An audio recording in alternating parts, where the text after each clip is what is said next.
میں نہیں آؤں گا. 150 بندہ شہید ہو گیا ہے. ان کی بچیاں کیا آپ کو بلیک میل کر رہی ہیں؟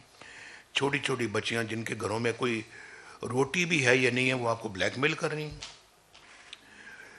یہ دل جس سیاستدان کے سینے میں ہوگا، اس کو پاکستان اور پاکستان کے عوام کی ترقی سے کیا غرض ہے؟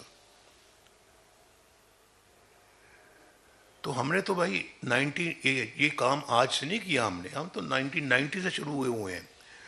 اور 1990 سے جس انداز میں ہم نے یہ کام شروع کیا تھا، اگر ہمیں بغیر انٹرپشن کے کام کرنے دیا جاتا، یہ آج ملک کی شکل کچھ اور ہوتی. یہ ملک تو دنیا کے اندر ایک بہترین مقام حاصل کر چکا ہوتا. دکھ مجھے اس بات کا کہ ہم بہت پیچھے رہ گئے ہیں. اور آج 2013 میں لوگ مجھے کہتے تھے کہ آپ خوش نظر نہیں آتے، وزیر اعظم تو آپ بن گئے ہیں. ہمیں خوش نظر، میں میڈیا پہ یہ میں نے باتیں سنی ہوئی ہیں کہ نواز شریف کے چہرے پہ کوئی ہنسی نہیں آ رہی، کوئی مسکراہٹ نہیں ہے.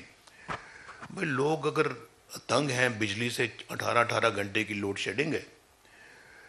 پاکستان کے اندر حالات، اکنامک حالات ٹھیک نہیں ہیں. ملک جو ہے نا وہ ڈیفالٹ کے دھانے پہ کھڑا ہے.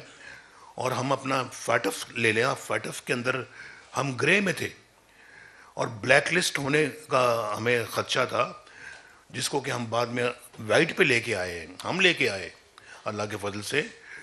تو ایسے میں کون سا وزیر اعظم ہے جو مسکرائے گا اور ہنسے گا؟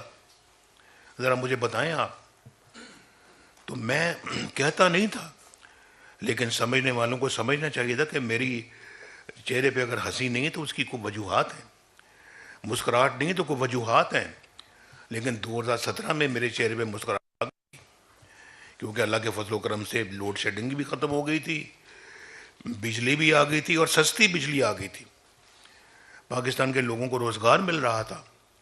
ڈالر 104 پہ تھا اور 4 سال نہیں ہلا. میں اپنی حکومت کو گنتا ہوں 2013 سے لے کے 2017 تک. اس کے بعد سے میری حکومت نہیں تھی. اور شہباز صاحب نے آ کے بھی سنبھالا ہے. مجھے شہباز صاحب کو معلوم ہے، یہ خواجہ سعد رفیق کو معلوم، ڈار صاحب کو معلوم ہے، آسن اقبال کو معلوم ہے، جتنے بھی پرویز رشید صاحب کو معلوم ہے. یہ سب بیٹھے ہوئے تھے لندن میں. میں نے کہا شہباز صاحب گورنمنٹ نہ لو، اور اگر لے لیے تو خط چھوڑ دو. بیٹھے ہیں سب، لیکن ایسے حالات پیدا ہو گئے، ان سے الٹیمیٹم دے دیا. میں نے کہا بھائی الٹیمیٹموں کے سامنے تو ہم سر نہیں جھکاتے. میں تو نہیں جھکاؤں گا، نہ آپ نے جھکانا ہے.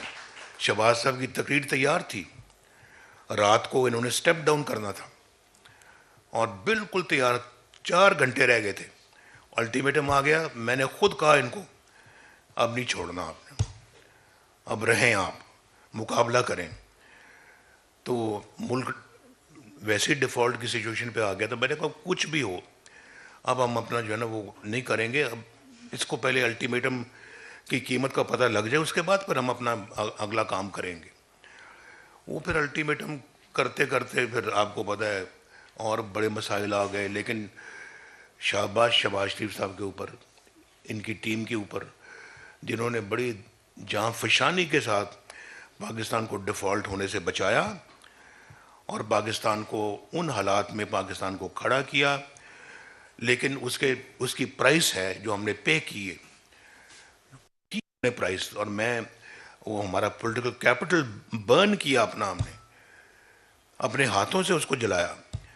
لیکن ملک کے لیے اپنے لیے نہیں. ہمیں پتہ تھا یہ مسائل آئیں گے، آئے ہیں مسائل وہ، لیکن یہ ملک کا معاملہ تھا، ہمیں کرنا پڑا اور ہم نے کیا. اور آئندہ بھی خدا نہ خواستہ، اللہ نہ کرے کوئی ایسا وقت آیا تو پھر بھی کریں گے.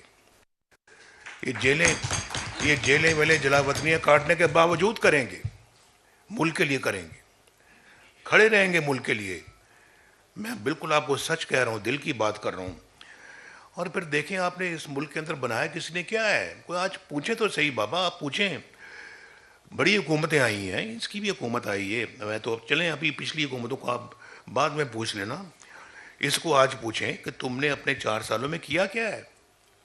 ایک منصوبہ بتا دو یار، ایک منصوبہ، اس پہ انگلی رکھو، یہ ہمارا منصوبہ ہے.